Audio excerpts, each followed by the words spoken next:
during your tenure? Yes, listen, I was not renewed for my third year, 3 days after winning an Emmy. So let me just put this out there as a word of caution. And I don't think there's anybody at Fox who would say that I was let go for any reason that had anything at all to do with my performance. I now know in hindsight what was happening. Sometimes when you're in the big leagues, especially if you're in New York and you're at the O&O, and Roger Ailes was literally managing that station. He personally hired me. I sat across from him in his office for an hour. He offered me the job right there. But you also fly a little too close to the sun and you can get your wings burned. What was interesting in my research as I was preparing for today's show was this is not new. Karl Rove actually used a lot of this targeting capability back in 2004, which I found to be rather interesting to know that it's been happening for a very, very long time. This isn't a new development. So now, before we go, Allison, you had seen my dad jokes with Ron Corning, and you said that you had a couple of CPA jokes. Let's end on a light note. Share some of those. I was going to say, I wish that you had Ron and the other host who could determine if it needed to be, a bell or a or a boo. Yeah. Or a boo. Yeah, exactly. So why did the CPA cross the road? Why did the CPA cross the road? To bore people on the other side. All right. How did you start getting involved in the nonprofit world? It's a funny question. I didn't actually plan for it. So let me take you all the way back to college. So I went to University of North Texas here locally. Go Eagles.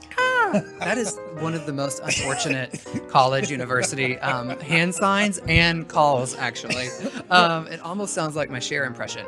Hello. And then just a few years ago, I guess I expanded it to what it's called now. It's called phoning it in. And I do everything, I shoot everything entirely on my iPhone, and including not only daily news features and stories, but also complete half-hour episodes. And let me stop you right there for our audience to just let that marinate. He shoots everything on his iPhone. Well, I tell you what, first of all, you're going to get me crying now. And this makeup is on thick, honey. And I'm going to have a whole stream of tears running down my face. You don't even need to say thank you. That's the type of love, not only as a friend, that I like to give to folks like you and Adam, but I'll tell you what, that's what Black Tie Dinner is all about. I love that. I'm going to ask you the same question I asked Mike as we were wrapping up.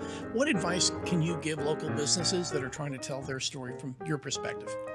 Well, I think you should share your passion for your business because it's contagious. And also, don't underestimate the importance of your local patrons. You might think that a broader audience is necessary, but there's something to be said, again, especially during these times, for local businesses and staying that way and honing in on them.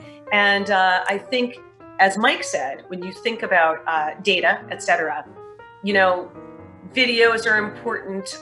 Social media is important. Don't underestimate local news or podcasts. I will tell you, first of all, you're as passionate about what you do as I am about working in television. And you are an absolute mad scientist when it comes to this stuff.